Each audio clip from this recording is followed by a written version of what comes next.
خاله؟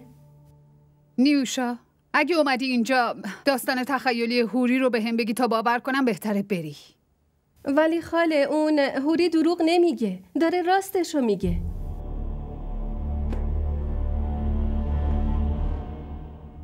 نکنه تو عقدش بودی؟ نه. پس چطوری باید حرفتو باور کنم؟ چه مدرکی داری ها؟ هوری پشت تلفن بهم گفت. ازم خواست یه مقدار لباس و خرت و پرت براش جمع کنم. اگه میخواین از مامانم بپرسین. آخه اون چمدونی رو که میخواستم بدم به هوری دید. پس میخوای به هم بگی که به هوری کمک کردی فرار کنه. بعد ببینم مامانت هم از این موضوع خبر داشته؟ یعنی مامانت هم از این قضیه خبر داشت؟ نه خاله. نه.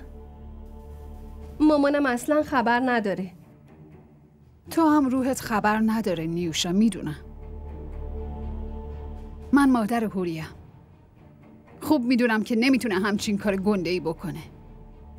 اون به تو، به ما، به هممون داره دروغ میگه که یه جوری بتونه از این عروسی خلاص بشه. ولی اگه این ازدواج رو قبول نکنه من و پدرش زنده نمیمونیم. حتی خود هوری هم نمیذارن زنده بمونه. نمیدونم چطوری میخواد قبول کنه.